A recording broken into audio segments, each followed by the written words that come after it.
A política protecionista do presidente Trump não pode ter causado surpresa a ninguém, porque durante a campanha o presidente sempre afirmou que iria levar as tarifas para importação de produtos estrangeiros para os Estados Unidos.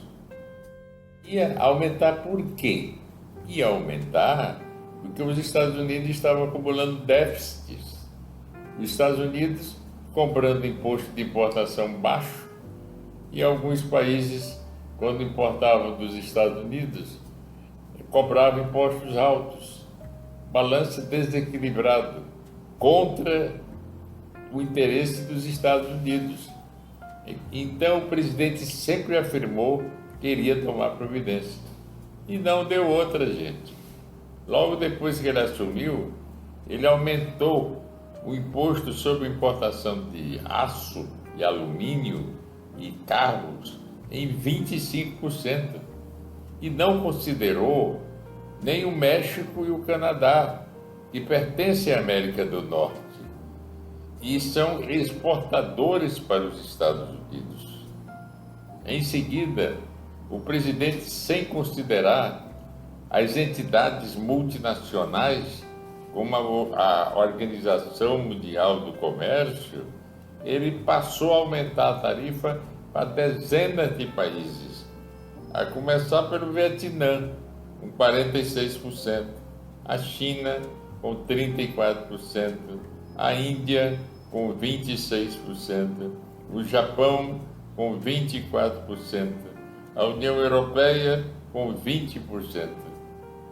Ou seja, ele foi adotando uma política unilateral, justificando sua política dentro do princípio da reciprocidade. Se você cobra 6 para importar um produto meu, eu também cobro 6 para importar o seu produto. Ou seja, ninguém tem déficit. O presidente, em relação ao Brasil, adotou o percentual de 10%, porque no trimestre, janeiro, fevereiro, março de agora, por exemplo, a balança comercial do Brasil com os Estados Unidos foi de 20 bilhões de dólares. Mas o déficit dos Estados Unidos não houve. O Brasil ficou com um déficit de 600 milhões de dólares, ou seja, há um certo equilíbrio entre as exportações e importações do Brasil em relação aos Estados Unidos. E por conta disso, o Brasil entrou no grupo dos 10. Não adianta ficar simplesmente dando uma demonstração de perplexidade com o fato, com a política unilateral do presidente Trump.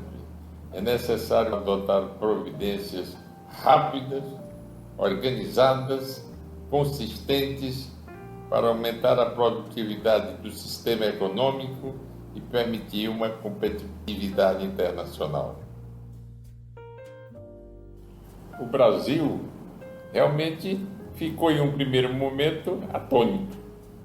Entretanto, gente, a diplomacia brasileira é considerada internacionalmente como competente, cautelosa, com uma postura consistente, baseada em negociação para solucionar problemas os mais complexos. E foi adotando uma postura de cautela, induzindo as autoridades nacionais a não adotarem uma política de retaliação, e sim inicialmente de observação, para que fosse possível ir tomando providências adequadas. Como os demais países, as autoridades começaram a fazer contatos intermediários.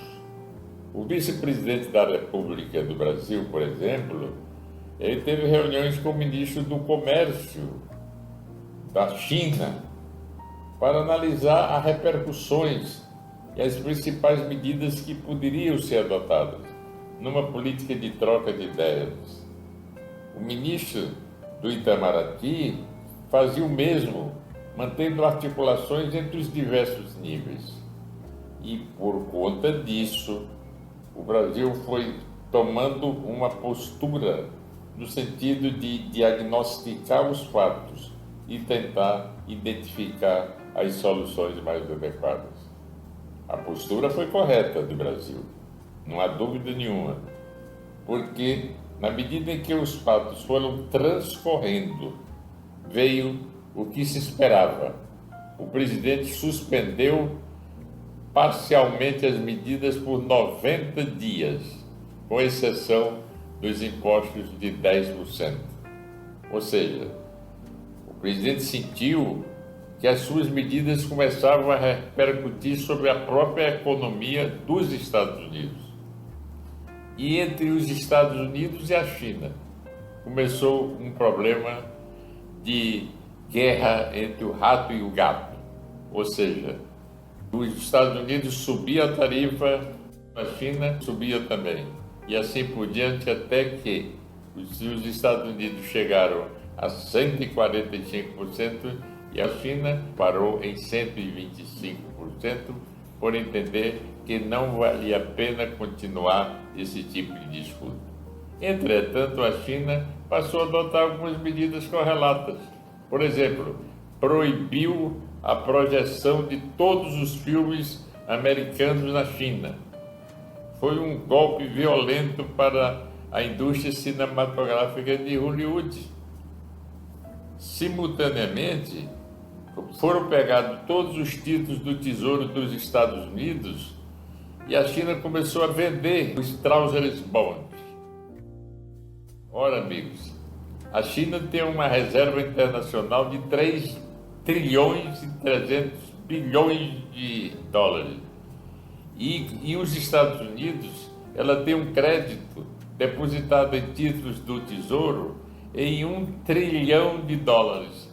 Ela começou a vender e pretende vender 700 bilhões de dólares de reserva, criando um problema enorme para o Tesouro americano. Quer dizer, esses tipos de providências vão sendo tomadas progressivamente. A postura do Brasil, até o momento, está correta. Negociar, negociar e negociar. O Ministério do Planejamento precisa assumir a coordenação de um escritório de crise. Escritório de crise esse que precisa analisar rapidamente as principais repercussões de curto, médio e longo prazo no Brasil. No curto prazo, por exemplo, medidas como linha de crédito especial para suprir as empresas no processo produtivo, permitindo o aumento da produtividade, mantendo as exportações, é fundamental. O Banco Central precisa estudar uma paralisação provisória dos aumentos da taxa de juros, imediatamente, ou taxa de juros futuros, no sentido de permitir às empresas uma recomposição econômica e financeira, principalmente as vinculadas à exportação. O BNDES, o Banco Nacional de Desenvolvimento Econômico e Social, ele já se manifestou que tem possibilidade, nós devemos partir para uma política rápida de desenvolvimento, o que é possível. A taxa de 10% pode e deve ser superada.